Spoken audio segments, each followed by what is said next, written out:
Assalamualaikum warahmatullahi wabarakatuh. Kali ini dalam video ini saya akan menunjukkan teknis kegiatan di hari pertama di lokasi Pantai Karapyak, terutama untuk tingkat 1 dan tingkat 2. Sesuai rencana dan rondon acara, kita sampai ke Karapyak itu kurang lebih itu pukul 11. Nah, kebiasaannya pantai pada saat itu masih dalam posisi pasang, belum surut, sehingga teman-teman belum bisa pengamatan di laut atau di pantai, sehingga nanti mungkin ada sesi acara untuk mengisi acara sebelum duhur. Nanti masuk ke duhur, silakan sholat dan makan, istirahat. Nanti setelah surut baru kita akan melaksanakan pengamatan di pantai. Dan untuk pengamatan di pantai, nanti mungkin teman-teman sebelumnya sudah dibagi kelompok, tingkat 1 12 kelompok, tingkat 2 12 kelompok. Dan nanti juga sebelum ke lapangan, panitia akan memasang seperti ini, patok. Per kelompok akan diberi keterangan kelompoknya dan tingkatannya. Ya, nanti akan diberitahu posisinya lebih lengkap saat di lapangan.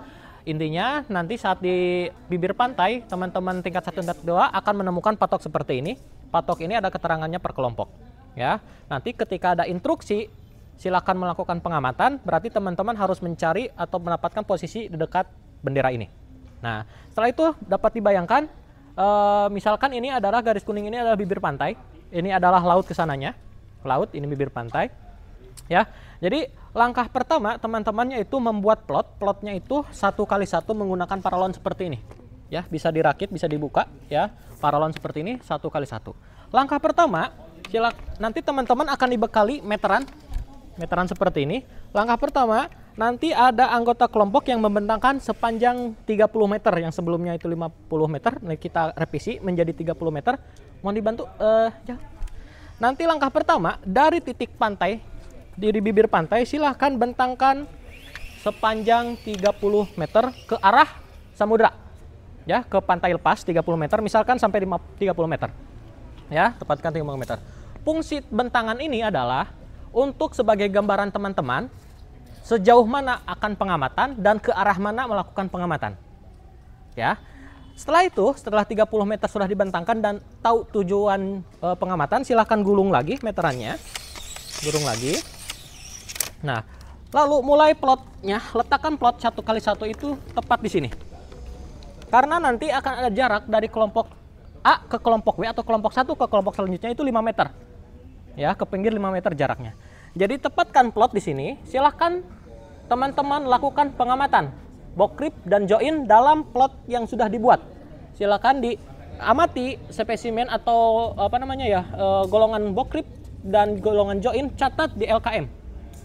Ya, catat semuanya yang ada di sini. Lalu setelah selesai semua tercatat, setelah teridentifikasi, pindahkan plotnya menuju ke pantai lepas atau sesuai dengan yang sudah dibentangkan, dengan cara pindahkan plotnya ke sini sehingga terjadi plot 2. Ini plot 1, ini plot 2. Setelah pindah plot 2, silahkan lakukan lagi pengamatan, identifikasi bokrip dan joinnya. Setelah selesai, pindahkan lagi ke plot 3 dan seterusnya sampai selesai.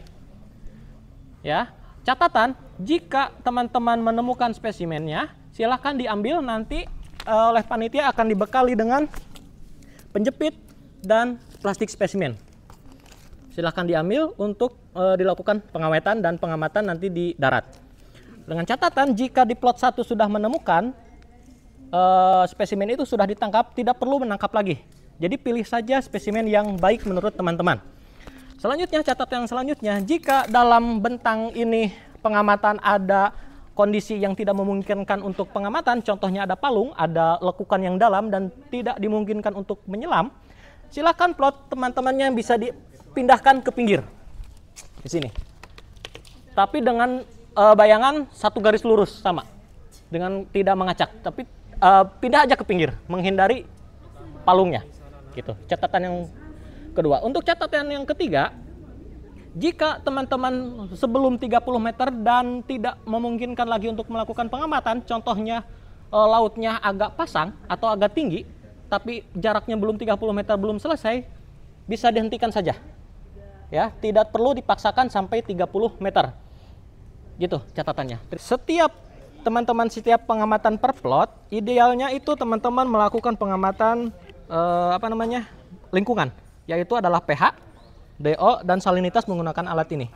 Berhubung alat ini terbatas, sehingga nanti akan dibantu pengukurannya oleh panitia dari mahasiswa, ya. Sehingga dari setiap kelompok tidak akan dibekali alat ini, tapi alat ini digunakan oleh panitia dan datanya akan disebarkan ke seluruh kelompok, begitu.